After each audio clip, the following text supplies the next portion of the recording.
స్కూల్లో ఒక పెద్ద పిల్లి కనిపించింది. అది తన మెడను చాపి దగ్గరలో ఉన్న విద్యార్థిని అమాంతం మింగేసింది. అందరూ దాన్ని చూసి భయపడ్డారు. గట్టిగా అరుస్తున్నారు.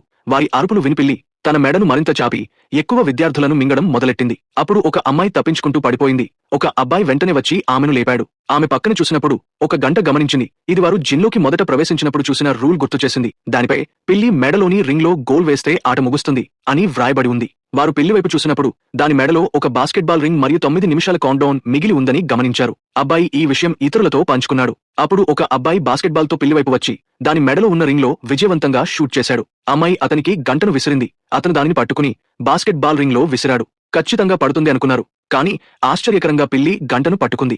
ఆ తర్వాత పిల్లి గంటతో బాలుడిని కొట్టింది. ఇద్దరు విద్యార్థులు ఇంకా షాక్లో ఉన్నప్పుడు పిల్లి వారి వైపు దృష్టి తిప్పింది. కొద్దిసేపు చూసిన తర్వాత పక్కకు తిరిగింది. అబ్బాయి ఏదో తప్పు జరిగినట్లు భావించి అందరికీ తమ మౌస్ కాస్ట్యూమ్లను తీసివేయమని చెప్పాడు. పిల్లి మొదటి నుండి మౌస్ డ్రెస్లు ధరించిన వారిని లక్ష్యంగా చేసుకున్నట్లు తెలిసింది. కాబట్టి వారు త్వరగా తమ కాస్ట్యూమ్లను తీసేశారు. పిల్లి చుట్టూ చూసి ఆగిపోయింది. విద్యార్థులు మాట్లాడుతుండగా పిల్లి లక్ష్యం లేకపోవడంతో అందరినీ అవివేకంగా దాడి చేయడం మొదలెట్టింది. విద్యార్థులు తమ జీవితాల కోసం పరిగెత్తడం కొనసాగించాల్సి వచ్చింది. ఇద్దరు విద్యార్థులు ఒక ఆలోచనతో వచ్చారు. వారు బాస్కెట్బాల్ మరియు గంటను తమ దుస్తుల కింద దాచి పిల్లిని కన్ఫ్యూషన్లో పెట్టారు. కాని వారి షాట్ విజయవంతం కాలేదు. వారు ఆశను కోల్పోతున్నప్పుడు ఇంకో అబ్బాయి పిల్లి తలమీదుగా దూకి గంటను పట్టుకుని చివరి సెకండ్లో దానిని రింగ్లోకి విసిరాడు. చివరకు ముగ్గురు మాత్రమే బతికి ఉన్నారు.